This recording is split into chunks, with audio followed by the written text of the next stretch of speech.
இந்த உலகத்தில் சுகர் மாத்திரை சாப்பிட்டதுனால யாருக்கா சுகர் சரியாச்சா?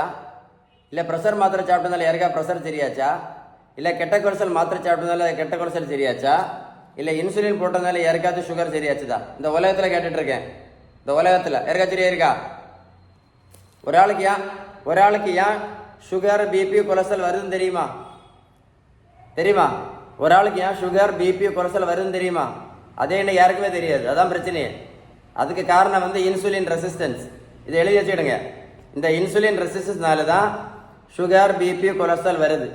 ஸோ இதை சரி பண்ணணும்னா ஒரு வழி மட்டும்தான் இருக்குது. ரெண்டு வழியெல்லாம் கிடையாது, ஒரு வழி தான். அதுக்கு பேர் தான் பேலன்ஸ்டு டயட். நீங்கள் பேலன்ஸ் டயட் கரெக்டாக எடுத்தால் மட்டும்தான் என்ன பண்ணும், இந்த இன்சுலின் ரெசிஸ்டன்ஸ் சரியாகும். நீங்கள் பேலன்ஸ் டயட் கரெக்டாக எடுத்தால் மட்டும்தான் அந்த இன்சுலின் ரெசிஸ்டன்ஸ் சரியாகும்.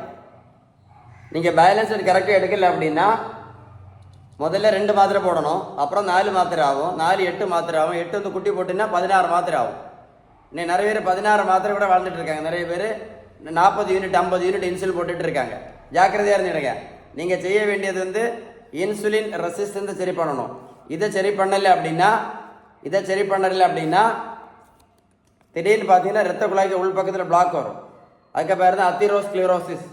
இந்த அத்திரோஸ்க்ளரோசிஸ்னால இன்னைக்கு நிறைய பேர் திடீர்னு பார்த்தீங்கன்னா ஹார்ட் அட்டாக்ல இறந்து போகிறத நீங்களே பார்த்துருப்பீங்கன்னு நினைக்கிறேன். அப்போ எது ரொம்ப ஆபத்து?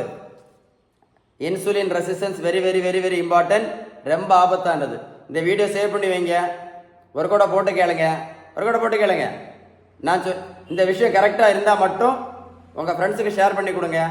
உங்களுக்கு மட்டும் இல்லை, இந்த வேர்ல்டில் நிறைய பேருக்கு யூஸ்ஃபுல்லாக இருக்கும். இந்த இன்சுலின் ரெசிஸ்டன்ஸ்னால நிறைய பேர் பக்கவாதம், கண்குரடு, ஹார்ட் அட்டாக்கு, கிட்னி ஃபெயிலியரோட செத்து போயிட்டே இருக்காங்க. இதை சரி பண்ணணும்னா ஒரு வழி தான், வேறு வழியே கிடையாது. திரும்ப சொல்கிறேன், இதை சரி பண்ணணும்னா பேலன்ஸ் டயட்டிங் எடுத்தால் மட்டும்தான். வேறு நீங்கள் என்ன பண்ணாலும் சரியாகாது. ஆகாது. புரிஞ்சுதா இல்லையா? வீடியோ மறக்காமல் ஃப்ரெண்ட்ஸுக்கு ஷேர் பண்ணி கொடுங்க. சரியா?